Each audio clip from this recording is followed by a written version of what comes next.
bergulirnya waktu, berbagai permasalahan terjadi di sekitar kita. Kita ikuti dialog Jambi pagi ini. Anda bisa berpartisipasi menyampaikan saran, pendapat, dan kritik melalui 0741 634 82 atau melalui WhatsApp 0813 87 44 0803.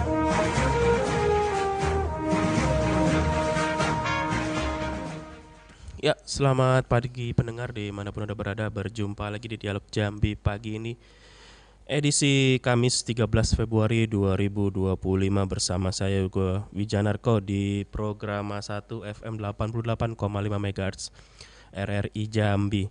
Ya baik, pada kesempatan pagi hari ini yang sepertinya cuacanya mendung sekali nih ya. Kita akan membahas nih terkait keterbukaan informasi di bidang hukum ya.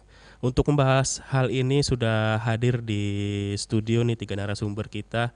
Yang pertama ada Pak Zamharir selaku Korbit Penyelesaian Sengketa Informasi Komisi Informasi Provinsi Jambi.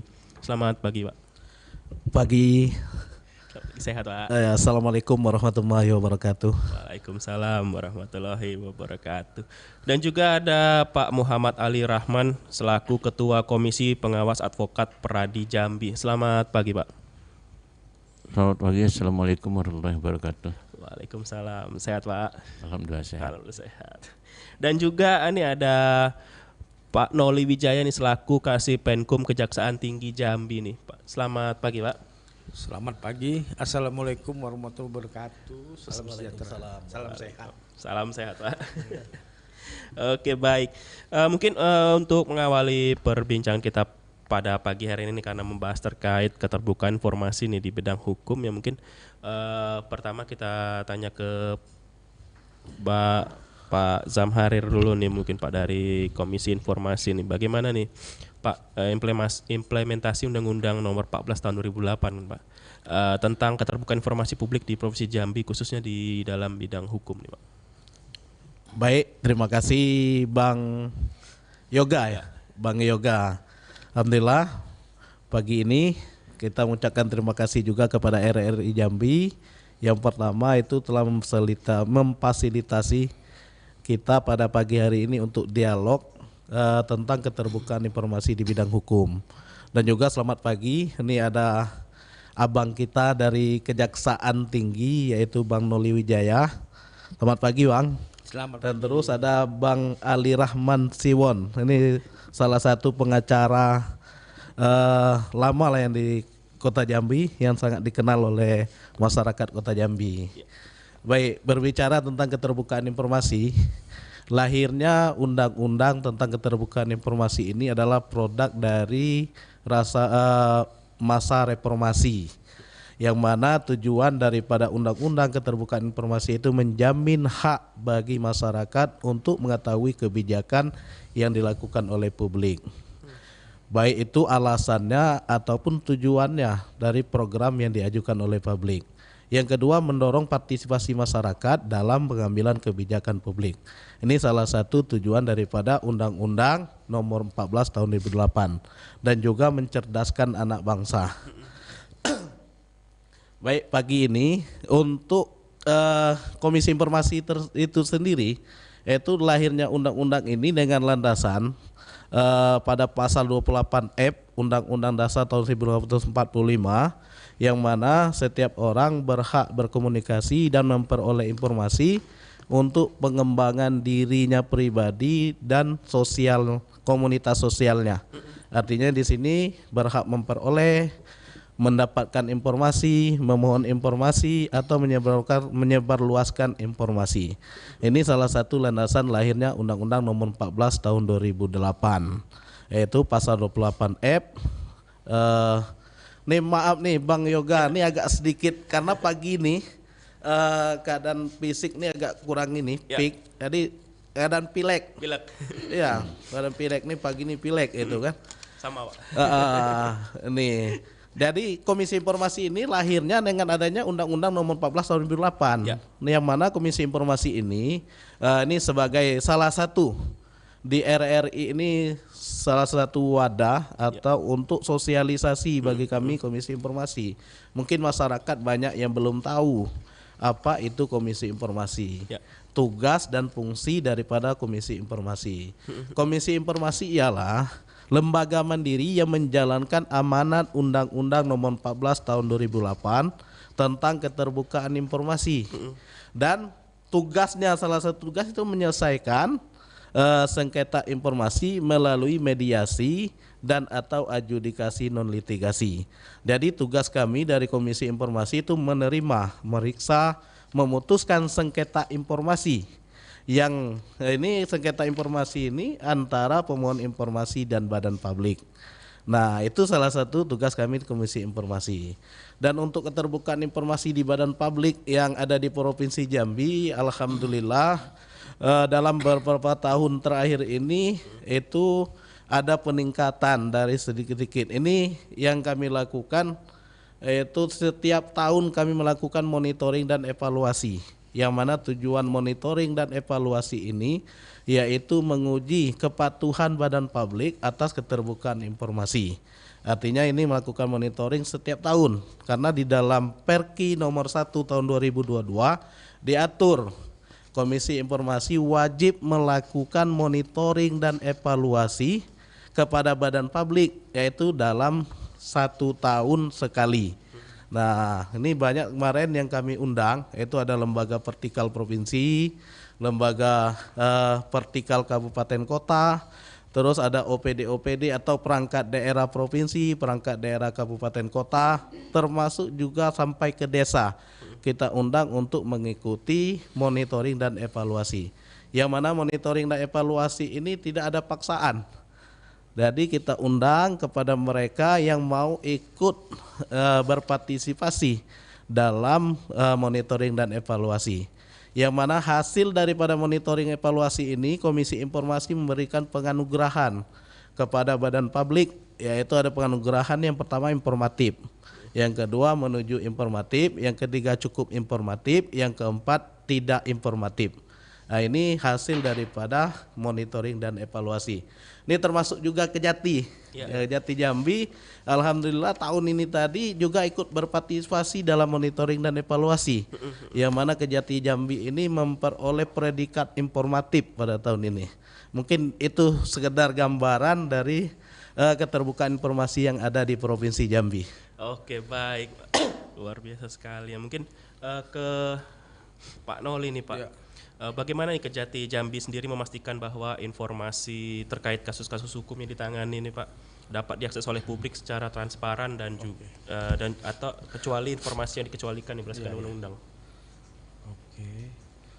Kalau di kejaksaan itu dasarnya bahwa kejaksaan itu menurut Undang-Undang Kejaksaan 11/2021 yang mengubah Undang-Undang 11/2004, di situ kejaksaan wajib memberikan informasi kepada masyarakat, kecuali informasi yang bersifat rahasia negara atau dapat menghambat penegakan hukum.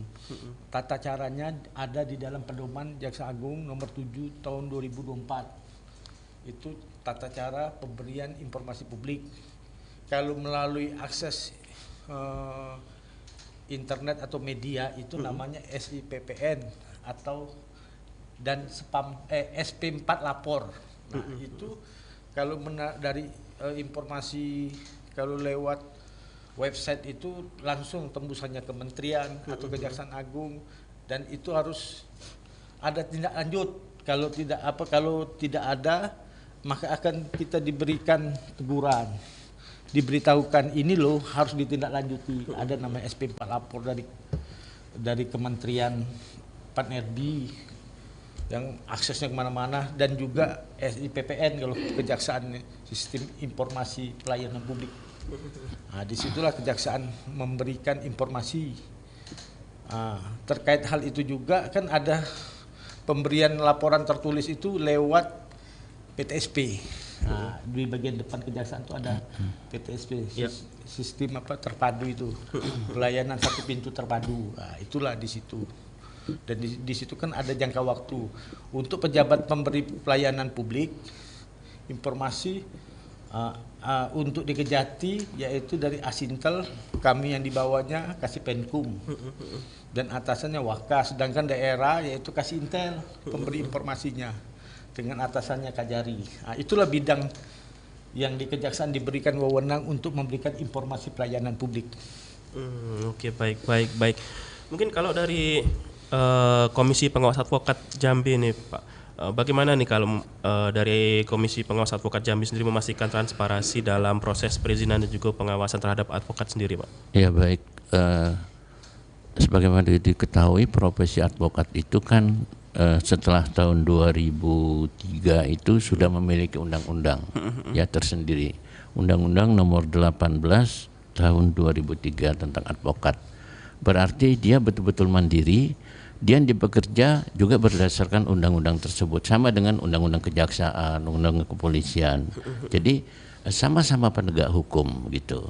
Beda dengan yang dulu, ya. Yang dulu sekali ada undang-undang kehakiman dan sebagainya. Jadi profesi advokat juga bertanggung jawab sebetulnya bagaimana informasi tentang hukum ini memang sampai kepada masyarakat. Misalnya tadi kan disebutkan pasal Undang-Undang Nomor 14 ya tahun 2008 ya Pak ya. Itu sudah menjadi sudah terjadi reformasi hukum karena lahirnya di era setelah reformasi kan. Maka menurut saya di samping Undang-Undang Dasar konstitusi kita menjamin setiap rakyat mendapatkan informasi itu tadi, ini juga sudah diperbarui dengan undang-undang lebih khusus ya.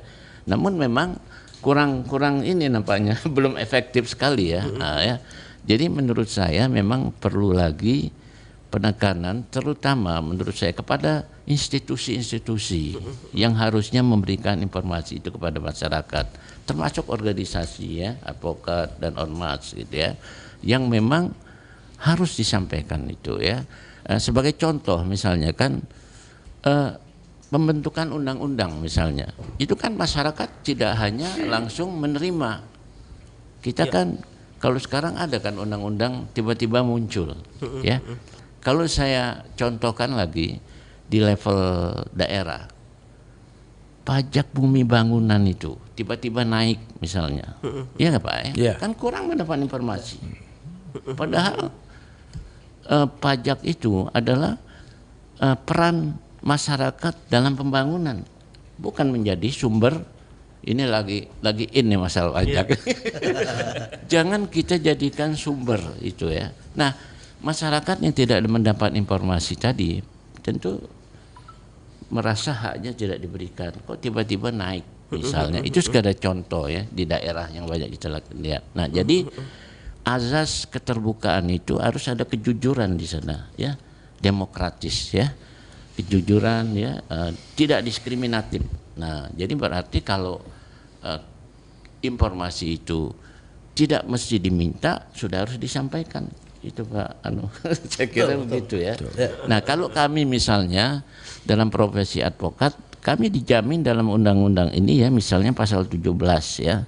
Ketika kami membela suatu perkara, itu dalam pasal 17 Undang-Undang Advokat itu dalam menjalankan profesinya advokat berhak memperoleh informasi ya, data dan dokumen lainnya baik dari instansi pemerintah maupun pihak lain yang berkaitan dengan kepentingan tersebut yang diperlukan untuk pembelaan kepentingan kliennya sesuai dengan peraturan perundang-undangan. Nah, jadi sudah maju sebetulnya perangkat undang-undang kita ini, tinggal bagaimana kita terutama penegak hukum, institusi pemerintah lah ya, yang kata Bapak tadi diberikan anggaran itu harusnya lebih care gitu ya. Kalau kami insya Allah sejauh ini tetap menyampaikan, bahkan kami juga memberikan penyuluhan hukum misalnya kepada masyarakat.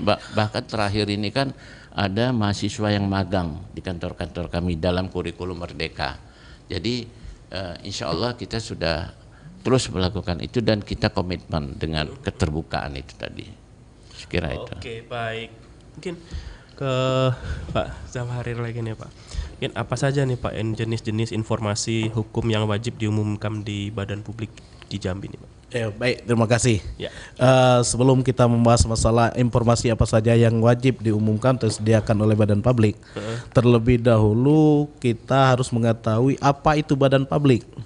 Nah, biar tidak salah paham itu kan. Yang namanya badan publik ini yaitu penyelenggara negara yang tugas fungsinya eksekutif, legislatif, yudikatif.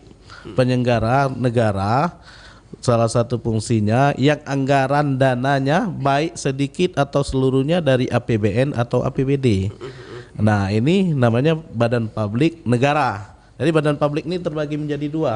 Ada badan publik negara dan juga ada badan publik non negara. Nah, yang namakan badan publik non negara itu organisasi masyarakat yang mendapat sumbangan dari masyarakat atau sumbangan negara, baik sedikit atau seluruhnya atau sumbangan luar negeri. Seperti contoh partai politik juga termasuk badan publik.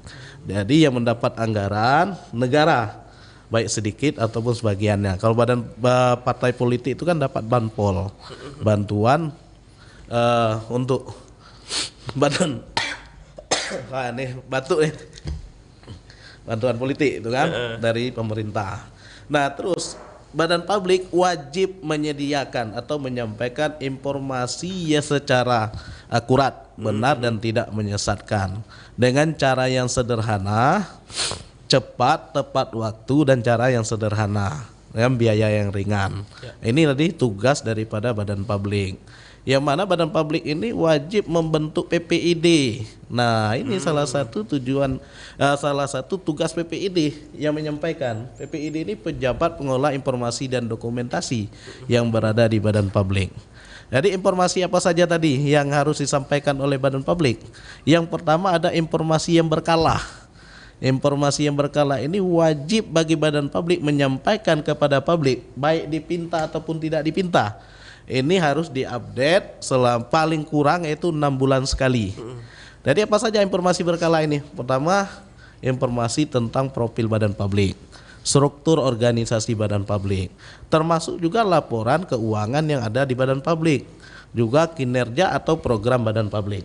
Yang kedua itu informasi yang serta-merta. Informasi serta-merta ini yaitu informasi yang menyangkut hajat hidup orang banyak. Seperti contoh terjadi bencana misalnya, baik itu bencana alam atau bencana non alam. Nah, ini informasi serta-merta ini tidak ditunda-tunda lagi. Artinya pada saat kejadian badan publik yang terkait atau dinas terkait harus menyampaikan kepada masyarakat bahwa ini terjadi bencana, sudah itu evakuasi masyarakat kemana, untuk memohon bantuan kemana, ini harus disampaikan oleh pihak terkait. Terus informasi yang setiap saat. Nah, informasi yang setiap saat ini apabila ada permohonan informasi daripada pemohon informasi. Itu apa saja informasi setiap saat yang harus diumumkan, disediakan oleh badan publik? Yaitu yang pertama informasi yang dikuasai oleh badan publik. Daftar informasi publik, termasuk keputusan, kebijakan yang dilakukan oleh badan publik. Ini informasi yang setiap saat. Jadi informasi-informasi ini wajib disediakan oleh badan publik. Terus ada yang terakhir itu informasi yang dikecualikan. Nah, informasi yang dikecualikan ini adalah informasi yang tidak boleh diakses oleh masyarakat. Pada prinsipnya, pada dasarnya semua informasi itu terbuka, kecuali informasi yang dikecualikan. Baik di bidang hukum ada juga informasi yang dikecualikan. Jadi tidak semua informasi itu terbuka. Seperti contoh dalam tindak kasus pidana misalnya. Di waktu penyelidikan di kepolisian atau penyidikan itu semua prosesnya tertutup, dirahasiakan. Di sini kan untuk apa? Karena di sini ada saksi, ya kan? Ada barang bukti, ada korban, ada tersangka. Ini kan tidak boleh dipublish ke masyarakat. Karena ini menyangkut keamanan dan bagi keselamatan ya, bagi korban, bagi saksi, ya kan, bagi tersangkanya dan juga bagi penyidiknya. Penyidiknya juga tidak boleh. Karena apa? Informasi yang dikecualikan ini sifatnya ketat dan terbatas. Artinya ketat yaitu telah melalui proses undang-undang. Terbatas apa informasi yang kecualian ini tidak permanen, ada batasan tertentu.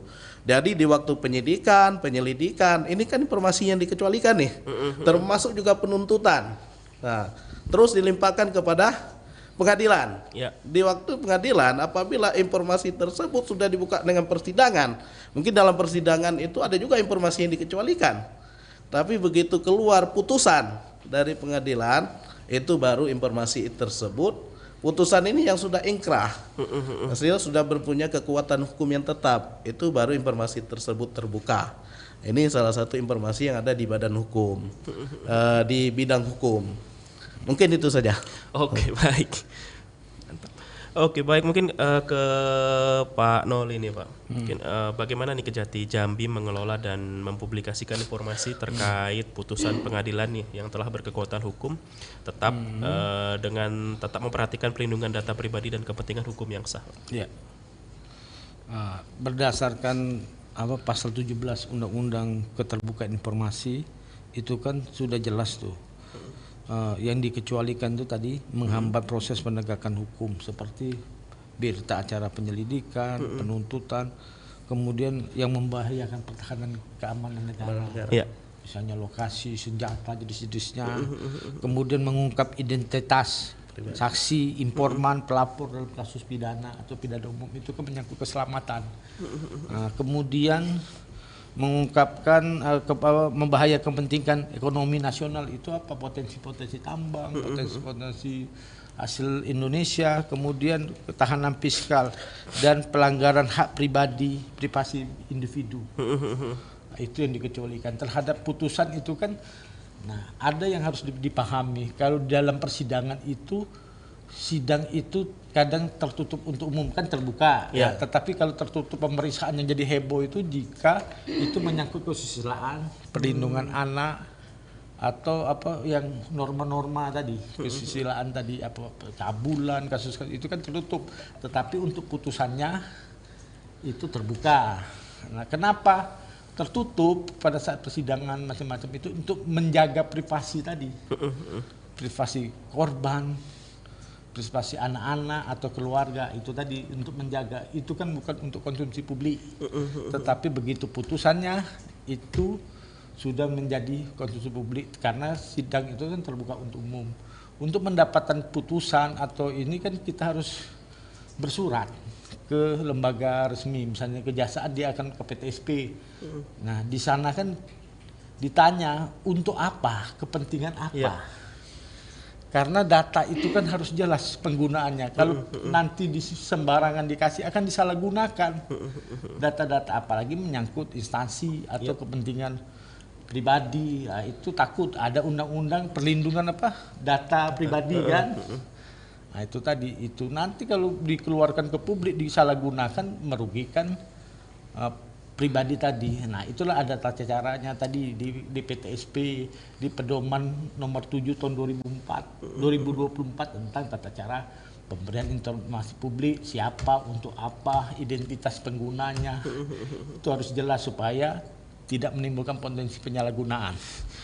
Itu saja. Oke, baik. Mungkin apa saja nih informasi yang bisa masyarakat dapatkan dari atau minta ke kejaksaan nih, Pak? Oh, bisa, itu banyak. Misalnya informasi soal persidangan itu, misalnya dia mau jam besuk, membesuk tahanan, bentuk itu kan dia bisa dia bersurat ke kejaksaan. Kemudian menanyakan jadwal sidang, menanyakan mekanisme ini sampai mana, itu bisa. Tapi kalau yang mendalam BAP macam-macam itu tidak bisa, itu karena itu dikecualikan di pasal 17 tadi. Oke, mungkin kalau dari Komisi Pengawas Advokat nih, Pak, informasi apa saja nih yang rutin dipublikasikan oleh Komisi Pengawas Advokat sendiri, dan bagaimana masyarakat dapat mengakses informasi tersebut, Pak? Iya, jadi terkait dengan pengawasan itu kan memang sudah diatur juga dalam Undang-Undang Advokat itu, bahwa setiap advokat itu diawasi oleh organisasinya kan. Bahkan di Ormas pun saya lihat seperti itu. Pengawasan itu salah satu syarat membuat sebuah organisasi. Tanpa itu nggak bisa. Sebetulnya begitu diaktekan nggak lolos di Kumhamnya. Setahu saya begitu. Jadi pentingnya pengawasan di semua lini ya.